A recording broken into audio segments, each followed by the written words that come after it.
بسم اللہ الرحمن الرحیم۔ آگے سورۃ الاخلاص کی تلاوت زیادہ تر کی جاتی ہے نمازوں میں، اس وجہ سے اس کا ترجمہ کر دیتے ہیں۔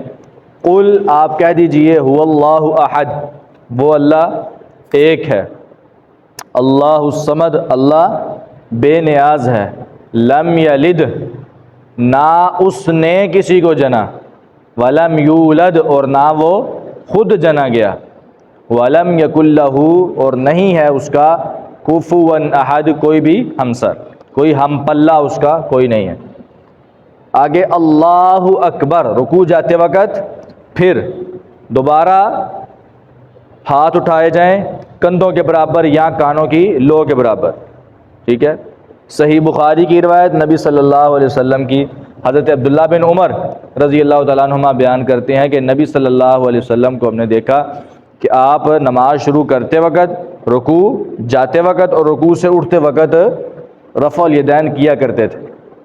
تو رکوع جاتے وقت اللہ اکبر کہنا ہے، اس کے ساتھ کندھوں کے برابر ہاتھ اٹھانے۔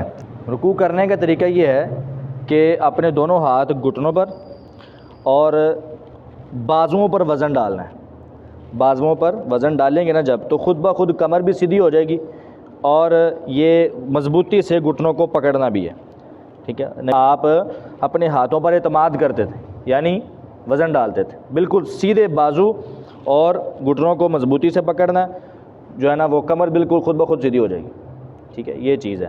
اور کمر کو سیدھا کرنا یہ بہت ضروری ہے، ٹھیک ہے۔ اس بندے کا رکوع ہی نہیں ہے، لا یقیم صلبہ، جس کی کمر سیدھی نہیں ہے، یہ بہت ضروری ہے۔ اور یہ ہو جائے گی سیدھی جب آپ جو ہے وہ ہاتھوں کو ٹھیک جگہ پہ رکھیں گے۔ تو رکوع میں جا کے سبحان ربی العظیم، سبحانہ پاک ہے، ربی میرا رب، العظیم جو بہت عظمت والا ہے، العظیم بہت ہی عظمت والا ہے، پاک ہے میرا رب جو بہت عظمت والا ہے، کم از کم 3 مرتبہ، کم از کم، زیادہ سے زیادہ مرتبہ انسان جتنا مرضی پڑھے، اور زیادہ سے زیادہ پڑھنا میرا خیال فائدہ مند بھی ہے، ٹھیک ہے۔ ربی میرا رب، ہاں میرا رب، ٹھیک ہے۔ اگر اسی طرح ربا نا آ جائے تو ہمارا رب، ہاں نون الف نہ آ جائے تو ہمارا رب، اگر اکیلی یا آ جائے تو میرا رب، ٹھیک ہے۔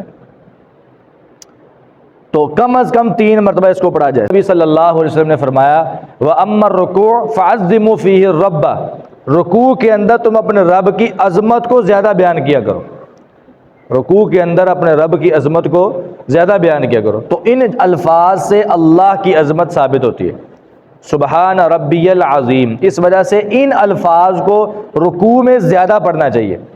اور یہ والے الفاظ سبحانک اللہم ربنا و بحمدک اللہم اغفر لی، یہ والے الفاظ سجدے میں زیادہ پڑھنے چاہیے۔ اور نبی صلی اللہ علیہ وسلم نے فرمایا تھا وَأَمَّا السُّجُودُ فَاجْتَهِدُوا فِي الدُّعَاءِ فِيهِ الدُّعَاء، کہ او کما قال، کہ جو سجدے ہیں ان میں آپ دعا کثرت سے کیا کرو، ٹھیک ہے۔ اور دعا کون سی آپ نے سکھلائی ہے؟ سبحانک اللہم ربنا و بحمدک اللہم اغفر لی، ٹھیک ہے۔ یعنی یہ ویسے تو دعائیں یہ بھی رکوع میں پڑھی جا سکتی ہیں، یہ بھی، لیکن زیادہ تر کیا ہے فائدہ مند؟ رکوع میں یہ والی دعا کثرت سے پڑھیں، یہ بھی پڑھ سکتے ہیں، لیکن سجدے میں یہ والی کثرت سے پڑھیں، اور سبحان ربی الاعلیٰ بھی پڑھ سکتے ہیں، ٹھیک ہے۔ سبحانہ پاک ہے، ربی میرا رب، العظیم جو بہت عظمت والا ہے، سبحانک اللہم، یہ پیچھے بھی آیا تھا، پاک ہے تو اے اللہ، ربنا اے ہمارے رب، ربنا آ گیا نا، نون الف نا، اے ہمارے رب، وبحمدک اپنی حمد کے ساتھ، اے اللہ اے ہمارے رب تو پاک ہے اپنی حمد کے ساتھ، اپنی تعریف کے ساتھ، ہاں، اللہم اغفر لی، اے اللہ مجھے معاف کر دے، ٹھیک ہے۔ اس کو بھی انسان کثرت سے پڑھے، خاص طور پہ سجدے میں جب بار بار اس کو پڑھا جائے گا تو انشاءاللہ اللہ تعالیٰ معاف کر دے۔ سبحانک اللہم ربنا و بحمدک اللہم اغفر لی، پاک ہے تو اے اللہ اے ہمارے رب اپنی تعریف کے ساتھ، اے اللہ مجھے معاف کر دے۔